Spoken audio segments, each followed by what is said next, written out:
up with somebody else, then you're a dirtbag. I find it kind of surprising that you've come across these types of people, because I feel like if, say for instance, you're unhappy in your partnership and you're going on Tinder behind the person that you're seeing, behind their back, I would assume that you would just have photos of yourself, and then you'd probably just say looking for fun, and then the conversation would be isolated to like, hey, do you want to meet up at Tim Hortons or whatever and see what happens? Or I don't feel like people are being candid. Or does it seem like Sam knows way too much about how to do this? No, I just feel like you wouldn't be so like, hey, here's a picture of my wedding photo. I'm really unhappy. And I'm looking to have a side chick or a side dude or a side person. That is a really bad profile picture, I feel, like your wedding photo. But then again, with the other person's face just like... There's couples out there that want to bring in somebody to spice it up. That's true. I think transparency, open communication, honesty, being real is the best way to go. I think that we're ready for another really good segue. Okay. Can we do a commercial break? That was a lot. Are you okay? I'm okay. I was just trying to really kind of like ground it. We don't have commercial breaks here. I don't know if I can pull up more pictures of Larry's hairy nipples or not, but like Perry, run it. But we don't do commercial breaks. Okay, because this is live television. We're live. Did you guys know that this is live? This is happening right now. I'm in my jogging pants today. Are you really? Can we see them? Can you like show us you're in your jogging pants? Is it possible? Perry, can you take down my thing? There's a little... Look at it. I just felt like really uptight and stuffy the last couple of episodes, and I just wanted to chill. I find you uptight and stuffy, actually. I do. That's a lie. I do. That's not true. You're pretty chill. It's a big lie. Okay, moving on. Okay.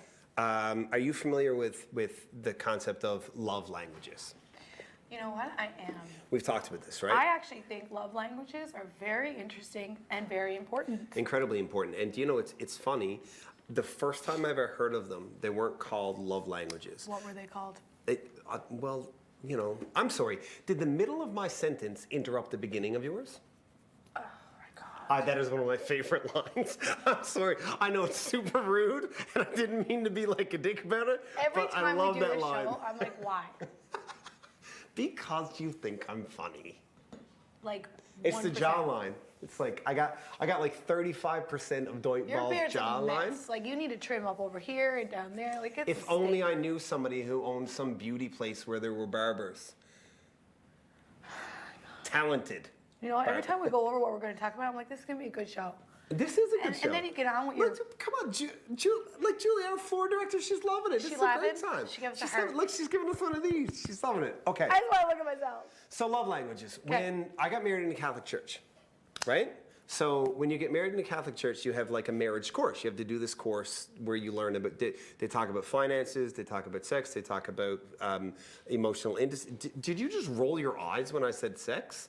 No, I meant Catholic. Oh, yeah. Anyway, so you had to do this. I am Catholic. And I didn't know that there were love languages at the time, but they gave us these 5 different things and said, rate these in order of most to least important for you. And then like you sit with your partner and you review them to see how aligned you are. Okay. And I learned after the fact that there's a book that's been around for a really long time. I forget the guy's. Gary. Don't look it up right now. I'm going to. You know about love languages, so you start talking about it while I look up the author. As Jason looks up the author for love languages, I too have recently, well, I guess for you, it wasn't recent that you were introduced. Gary Chapman. Oh my God. Can you let me have my own moment? Oh, sorry, go ahead. So, there's 5 love languages, and they're very important.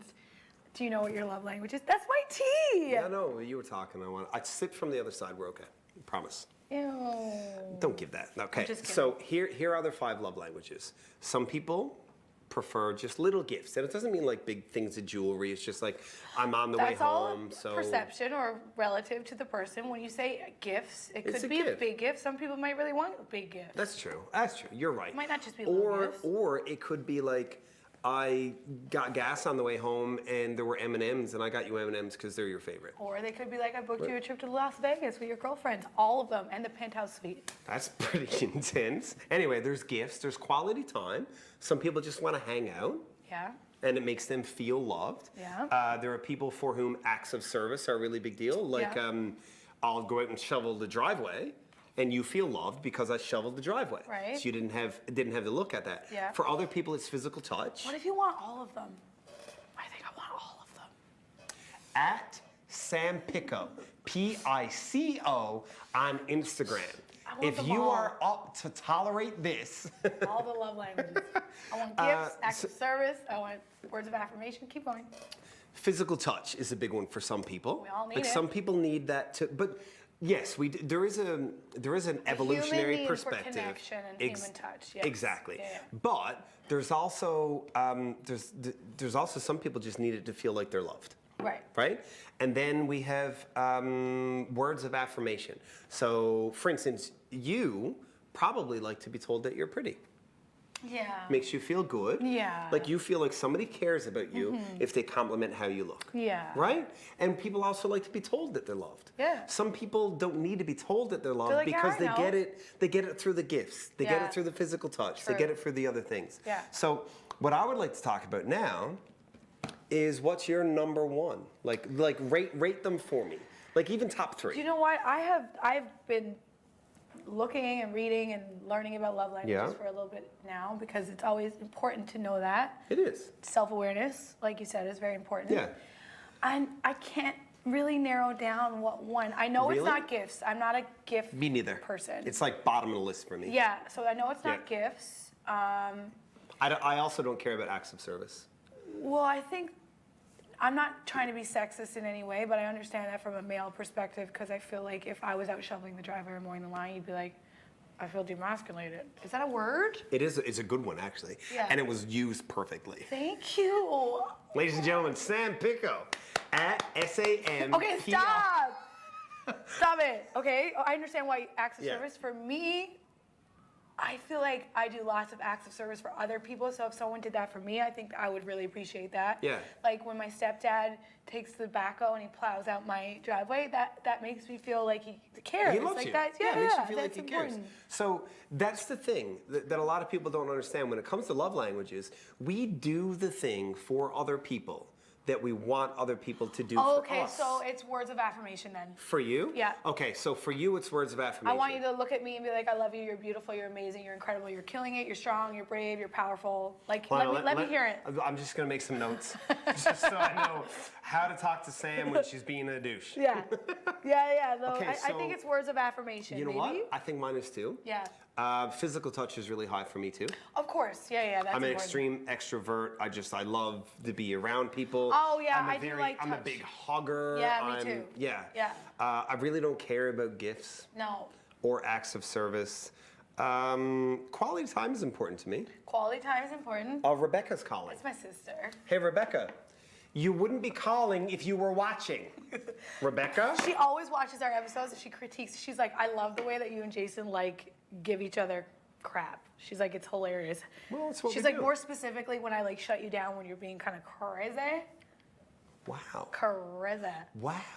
Yeah. That's not even a regular wow. That's like an Correct. Owen Wilson wow. Like, wow. You just wanted to do that on live television. I like the Owen Wilson wow. Okay, what are the other gifts of gifts? Acts of service. Gifts, No. acts of service, quality time, physical touch, words of affirmation. Man, I think I need all of them though. Okay, moving on. You're the Okay. worst. So let's talk about attachment styles. That's a similar sort of thing. This is something that you wanted to talk about. I have been learning about attachment styles because I think it's very important for every single person to understand their attachment we styles. barely have more than 3 minutes Oh left. my God, I so- can't believe this. How did we run out of time? We have We're so not, much more I'm we just want to saying talk we about. have 3 minutes. Talk about Okay, so attachment very styles. quickly, I'm going to try and talk about the attachment styles that I am more so familiar with. So the ones that I know about, I know there's more than 3. Stop doing that. It's like you don't care about what I'm saying right now. I'm very interested in what you're saying right now. So there are 3 main attachment styles. There's secure attachment, there's avoidant attachment, and there's anxious attachment styles. So it's important to know what one you are because it's how you interact with your love relationships. You sent me a message on this. Yes, I did. Do you want me to read it? I want to read it. Okay, you read it. Okay, so let's talk about secure attachment style because that's the most desired attachment style. And just because When you say desired, it means it's what people want it's to the be. most successful in love. So the people that have secure attachment styles have like the upper hand In their relationship? Yes. Okay. Okay. So, and just because you fall into one of these categories doesn't mean that you can't change or evolve or learn to be a different way, okay? So can you describe what secure attachment is? I can. So a secure attachment style is when someone is not afraid to be truly who they are. They're not afraid to have relationships where their spouse can be into their own things and you're not jealous. They can go do whatever they want to do. You have a very trusting relationship. You can also communicate about your issues very openly and honestly without feeling like you're going to be judged or someone's going to leave or whatever. So if you're having issues, you can communicate them. This just sounds like a lack of drama and grown-ups. Well, I think it actually sounds very peaceful. That's what I mean. Yeah. Like, you're adults. Yeah. You respect each other. Yeah. You know that, like, I love you and you love me and we're okay. Yeah. And it's okay if you have friends that you go out dancing with. Right. And it's okay if you play hockey. Right. Because, like, I don't think you're picking up a prostitute on the way home. Right, exactly. So, but what happens is people who don't feel like that, it doesn't mean that you're never going to have emotional turmoil, or you're not going to have mood swings, or you're still going to have challenges in your relationship, which is very normal. Yeah. But the way you deal with those challenges is very productive and not kind of like fight or flight and you lose, you just leave the relationship, and that can be more avoidant and anxious. Oh, we just got a note. We just can you literally bring it over so I can show everybody? So Perry started the hair touch count. Sam's hair touch is now at 458. That's not true. It's a little bit exaggerated. So we didn't get to go through. No, this actually, can't be. The credits cannot be. Do we actually have 46? We literally do. Okay, so we're running out of time. Sam, I really like. We didn't hit 500. I'm very disappointed. Well, here, let me just. But let's talk about the other attachment styles in our next episode. Next week, so it's going to be avoidant attachment styles and anxious, and why you are that way. I think that's great. How did this go by so fast? Well, I mean, we still got like 15, 20, 25 seconds. Oh my god. Anything else you want to say? Well, do you think you have a secure attachment style? I think I have a mixture. Which would be called? It's actually called disorganized, which is the fourth one. The following program is brought to you by Rogers Anyplace TV. Enjoy exclusive content for free. Visit RogersAnyplaceTV.com. Call the Rogers TV viewer response line, email us, or connect with us on social media. Was that 4 or 5? He's lost count and still thinks he can drive. Do you think he knows that when he is caught and charged with impaired driving, he'll lose his license and a lot more? If he gets in his car, he'll face costs exceeding $20,000. Does he realize he could have a criminal record for his choice to drive? And it could be much worse if he crashes. Wonder what he'll be thinking tomorrow.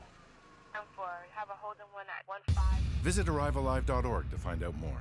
Arrive Alive. Drive sober.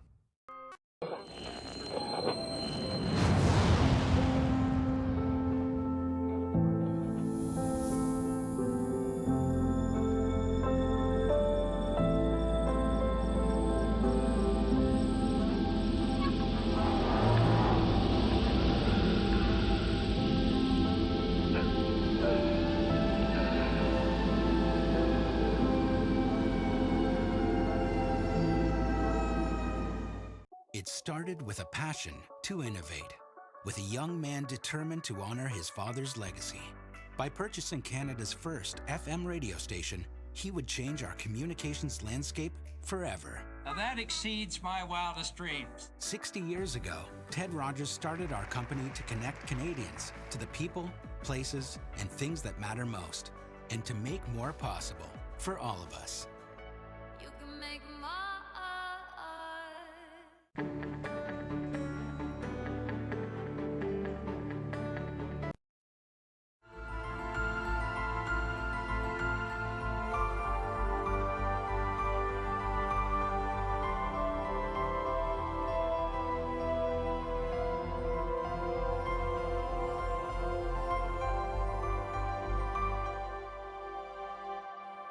Hi, and welcome to 1111.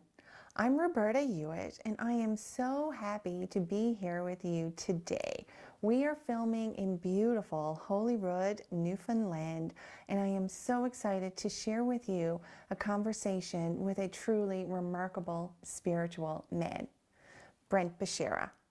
Brent has always been a philosopher at heart, and since retiring in 2007 from the military, where he spent 24 years, he has been researching the application of life from many diverse modalities, customs, traditions, wisdoms, and philosophies.